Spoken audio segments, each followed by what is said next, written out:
The Smith County Commissioner's Court made a special presentation to community hero Antonio Henderson for his heroic actions to resuscitate and rescue 5-year-old Aamiyah Warren on February 16th of this year. Her lips had turned like a bluish purple.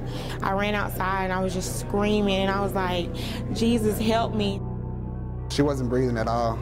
And I put my ear down to her mouth to see if she was breathing. I did that, she wasn't breathing. So the next thing that came to mind was, compression, CPR. I worked for Heart to Heart Hospice. I've been there for 5 years and I'm in school now to get my RN. Yeah, because I've never done it on anybody. I just had to do it on mechanical dummies, and just seeing it on a little girl, that was even harder because, like I said, I can work around elders all day long, but little kids, I can't do it. That morning, we were getting ready for her cheer competition. She actually was diagnosed with myasthenia gravis on February 7th. It's an autoimmune disorder where it attacks your healthy muscles. Right before he stepped in, I noticed her lips had turned like a bluish purple. And from then, I just knew, it wasn't gonna be right at that point. I ran outside and I was just screaming and I was like, Jesus, help me. Like, I need her here, help me.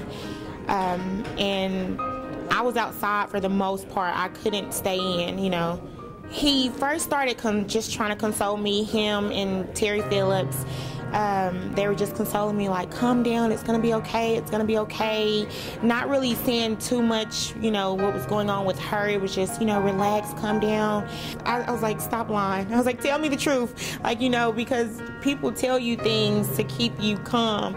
And I was like, just tell me the truth, and they were like, she's breathing. Antonio went back in and he said, no, she's breathing, she's breathing. He was like, just come in, just see her, come look at her. And I went in and she was breathing. They were hooking her up and they were telling him he did a good job, and they were like, we're gonna take her to the hospital, she's breathing, she's okay.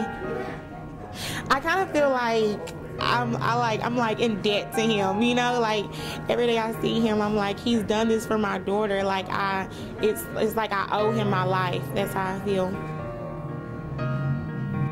Feel good, Like I was talking to my granddad and he was telling me, now that you feel like you done that, do you know your calling? Do you know that you picked the right field to go into?